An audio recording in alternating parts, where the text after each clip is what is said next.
பிரியமானவர்களே, ஆண்டவராய் இயேசு கிறிஸ்துவின் இன்ப நாமத்தினாலே உங்களுக்கு என் அன்பின் வாழ்த்துக்களை தெரிவித்து வருவதில் மகிழ்ச்சி அடைகின்றேன்.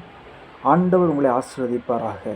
இந்த நாளிலும் கூட நாம் தியானிக்கும்படியாக எடுத்துக்கொள்ளப்பட்ட வேத பகுதி எபேசியர் 2ஆம் அதிகாரம் 1ஆம் வசனம் சொல்கிறது, அக்கிரமங்களினாலும் பாவங்களினாலும் மரித்தவர்களாயிருந்த உங்களை உயிர்ப்பித்தார்.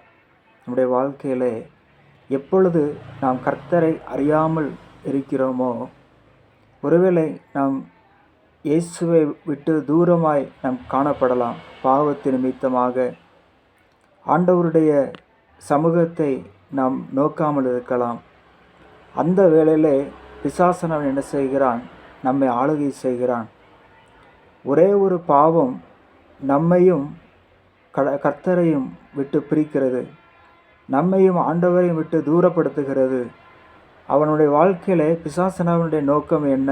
பாவத்தை கொண்டு வந்து ஒவ்வொரு பாவமாய் கொண்டு வந்து அடிமைப்படுத்தி நம்மை இயேசுவை விட்டு தூரம் அழைத்து செல்கிறான். அவனுடைய கண்ட்ரோலுக்குள்ளாய் கொண்டு செல்கிறான்.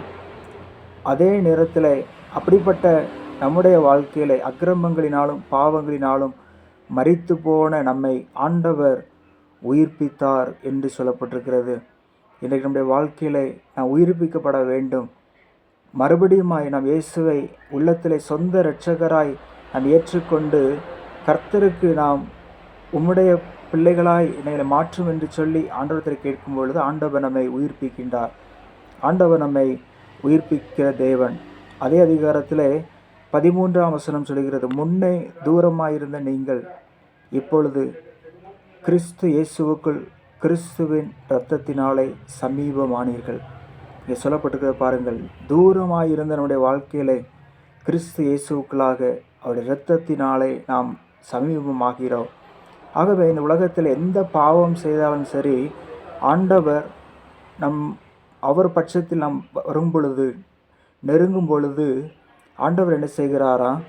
அவர் இரத்தத்தை நம்மேல் அனுப்பி நம்மை அவருக்குள்ளே ஒரு ஐக்கியத்தை உண்டு பண்ணுகிறார், ஒரு சமாதானத்தை ஏற்படுத்துகிறார். சமீபமாய் நாம் மாற்றக்கூடிய கிருபைகளை ஆண்டவர் செய்கிறார். ஆகவே இன்றைக்கு நாம் அறிய வேண்டிய ஒரு காரியம், சிந்திக்க வேண்டிய காரியம், நம்முடைய வாழ்க்கையிலே நாம் எப்படிப்பட்ட பாவமாக இருந்தாலும் சரி, நம்மை ரட்சிக்க ஒருவர் உண்டு, ஆண்டவராய் இயேசு கிறிஸ்து. அதை மாத்திரம் நாம் மறந்துவிடக்கூடாது. எந்த சூழ்நிலை வந்தாலும் உங்களுடைய வாழ்க்கையில் இருள் போன்ற பிரச்சனைகள், இன்றைக்கி நம்முடைய வாழ்க்கையில பாவத்தின் மூலமாக நம்முடைய வாழ்க்கை இருளாய் மாறி போகிறது.